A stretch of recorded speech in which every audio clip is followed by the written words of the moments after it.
আসসালামু আলাইকুম আরহামতুল্লাহ। সুপ্রিয় সম্মানিত দিনদার মোমেন মুসলমান, আল্লাহর প্রিয় বান্দাবান্দি, নূর নবী হজরত মুহাম্মদ রসুল্লাহ সাল্লাল্লাহু আলাইহি ওয়াসাল্লামের উম্মাতি।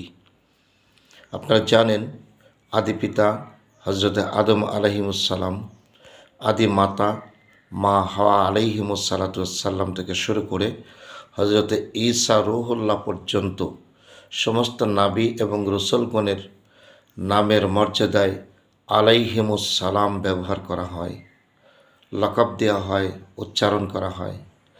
শুধু যেই মর্যাদাটা অন্য কোনো নাবী রসুলগণের নামের সঙ্গে ব্যবহার হয় না, একমাত্র আখিরি জামানার নাবী, আমার আপনার জীবন জানের চেয়েও প্রিয় নূর নবী হজরত মুহাম্মদ রসুল্লাহ সাল্লাল্লাহু আলাইহি ওয়াসাল্লাম।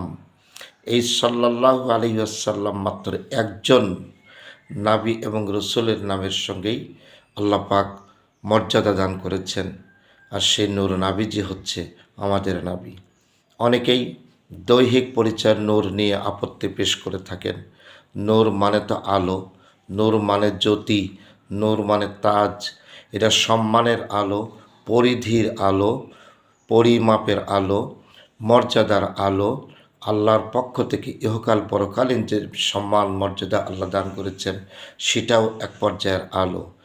আর আল্লাহ রসুলের যে সম্মান মর্যাদা ইহকালে, কবরে, মিজানে, হাসরে, পুলসিরাতে, আখেরাতে, জান্নাতে, সে মর্যাদা, সে আলোর তো সমাপ্তিই নেই, আলোচনা করে শেষ করা যাবে না।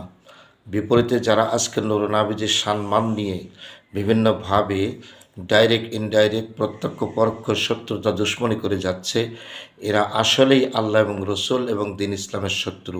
এতে বিন্দুমাত্র সন্দেহ পোষণ করার সুযোগ নেই, কারণ মানুষের জীবনের সমস্ত বুঝে দিয়েই খাঁটি উম্মাত হতে হবে। আল্লাহ যেন আমাদের সবাইকে কবুল করে।